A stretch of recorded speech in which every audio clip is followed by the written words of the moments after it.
Boa tarde, quinto ano. Vamos para a nossa aula de artes e hoje nós vamos trabalhar um assunto muito importante, que é o cubismo. Já ouviu falar sobre cubismo?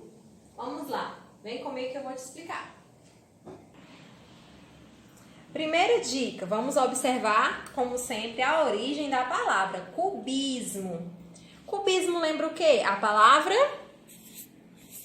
cubo, certo? Grava isso aí que lá na frente você vai entender por quê.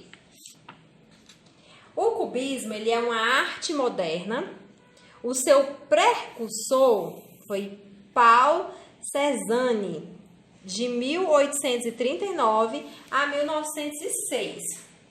Picasso, quando ele viu as obras desse autor, ele se sentiu inspirado em trabalhar também com o cubismo. Tem até essa obra de arte que está na página 11 do livro de vocês, que foi a primeira obra de artes que Picasso fez nessa tendência moderna.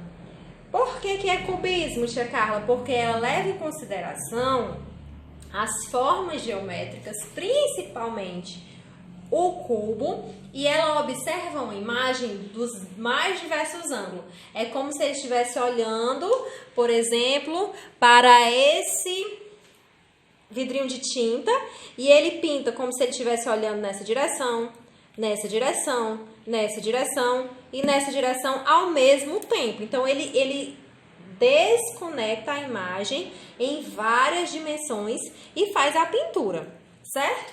Outro autor que ele foi muito influenciado por esse pensamento foi George Braque, de 1882 a 1963. As imagens, como eu já falei, elas ficam decompostas e elas são observadas de múltiplas facetas, que foi exatamente o que eu acabei de explicar usando o vidrinho de tinta. Então ele começa a pintar como se ele estivesse vendo assim. E aí ele pinta. E de repente ele já muda e começa a pintar o mesmo vidro assim na mesma imagem. E assim ele vai observando o mesmo fenômeno por diversos pontos de vista, por diversos ângulos. As figuras do cubismo aparecem quebradas ou em pequenos fragmentos, exatamente por isso, porque de repente ele começa a escrever, a desenhar uma flor assim, né? Desenhando uma flor assim. Aí aqui ele já começa a ver a flor como se ela tivesse lateral. Entendeu? Aí ele já desenha como se ele estivesse vendo ela de baixo para cima ou na vertical. E assim ele vai desenhando, entendeu? Na mesma figura, ela de diversas maneiras, mas com uma característica que eu fiz com uma flor normal, utilizando formas geométricas.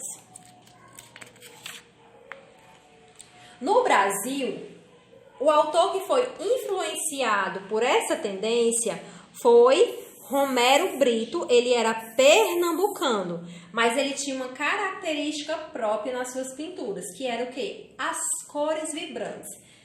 Picasso, ele utilizava cores neutras, mas Romero de Brito, ele trouxe a característica brasileira de cores vibrantes e alegres. Agora, nós vamos realizar a atividade da página 12, que você vai observar duas obras de arte. Uma de Picasso e a outra de Braque. E vai ver qual é a característica de cada um. Você vai observar como ele observa, se a imagem está sendo observada de cima, se ela está sendo observada de lado, se está nas mais diversas paisagens, né, mais diversas visões. E qual é a característica que você observa cada um? Observe as cores, observe se você consegue ver textura, tá ok? Aí você vai colocar aí as suas observações. Na página 13, você vai fazer a reprodução de uma pintura. E na página 16. E na página 15 temos um desafio para você fazer utilizando as fórmulas geométricas. Agora é com você, registre a sua arte e boa tarde, bons estudos!